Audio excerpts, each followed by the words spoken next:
काल परवा जर बघितलं असेल माहिती तुम्हाला, तर आपल्या इथलच्या विरोधकांनी जो आपल्या इथलचा स्थानिकचा आमदार आहे त्यानं सकाळी 6 वाजता या तुमच्या भावाच्या घरी 100 पोलीसवाले पाठवले. 100 पोलीसवाले. किती पोलीसवाले पाठवले? 100. माझे घरामध्ये लेकरं झोपलेले, बायको झोपलेली, आई झोपलेली, आणि त्या पोलीसवाल्यानं खट खट खट खट दरवाजा वाजवला आणि सर्च वॉरंट दाखवला आणि सगळे पोलीसवाले तुम्हाला सांगतो लेडीज सगळं घरामध्ये घुसले. मी त्यांना म्हणलो, अरे बाबा काय चलले काय? हमारे पास कोर्ट का वारंट है बोले, तुम्हारे घर की चेकिंग करने की है.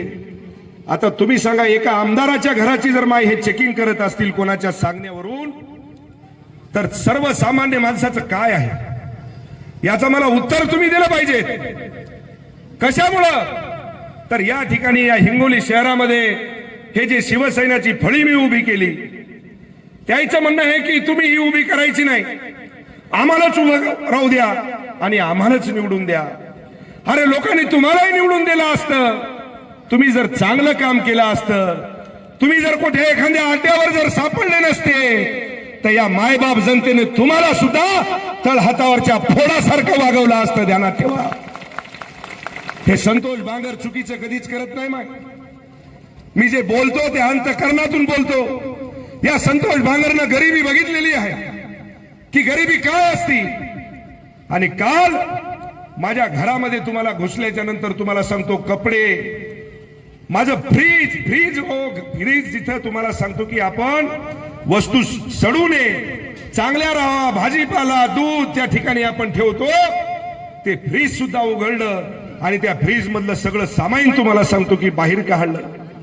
हे जर अत्याचार तुमच्या भावावर होत असेल तर मला वाटतंय ही मायबाप जनता त्याचा वचपा घेतल्याशिवाय राहणार नाही. ध्यानात ठेवा. आणि ऐका, 27 तारखेला आपल्याला सगळ्या जणांना आपलं वंजारवाड्याच्या बाजूला जो मंगळवार आहे त्या मंगळवाराच्या एरियामध्ये दुपारी 2 वाजता माझ्या सर्व माता बहिणीने त्या ठिकाणी आपल्याला जमायचंय. माझ्या सर्व लाडक्या बहिणीनं कुठं मंगळवाराच्या ठिकाणी सगळ्या जणांनी जसं जसं आपल्याला येता येईल तसं तसं तुम्हाला सांगतो की शॉर्टकट मध्ये या. 27 तारखेला दुपारी 2 वाजता आजच या ठिकाणी तुमचा भाऊ आपल्या सगळ्यांना हात जोडून विनंती करतो की तुमच्या भावाने तुम्हाला त्या ठिकाणी बोलवलंय, तुम्हाला त्या ठिकाणी मी निराश करणार नाही. याच्याही पेक्षा तुम्हाला सांगतो की त्या ठिकाणी आपण सगळेजण भेटूया. आणि जाता जाता मी आपल्याला एवढंच सांगेन की या भावाचा शब्द हा माझ्या बहिणीसाठी अंतिम राहू द्या. हे तिन्ही उमेदवार धनुष्यबाणावरती आहेत, या तिन्ही उमेदवारांना धनुष्यबाणावरती निवडून द्या, एवढंच या ठिकाणी मी विनंती करतो आणि माझ्या वाणीला विराम देतो.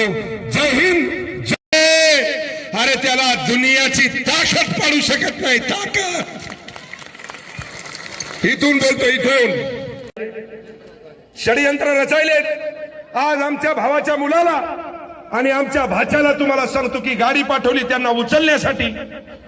त्यांचं नाव त्या गुन्ह्यामध्ये नाही, काहीच नाही, पण त्यांना त्रास कसा द्यायचा, संतोष बांगर कसा खचला पाहिजे, या हेतूने तुम्हाला सांगतो की हे लोक षडयंत्र रचायले. ध्यानात ठेवा. पण माझ्या या इथलच्या बसलेल्या माझ्या तमाम माता बहिणीला या तुमच्या भावाची हात जोडून या ठिकाणी मी विनंती करतो की या संतोष बांगरची मान तुम्ही खाली झुकू देऊ नका. या ठिकाणी 2 तारखेला सर्व एका साईडला थांबा. कार्यकर्त्यांना विनंती, आपण थोडं पाठीमागं थांबा. चला चला.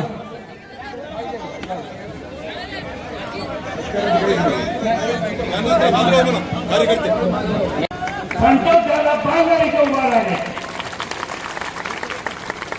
प्रत्येक शनी रात्र बेरात्र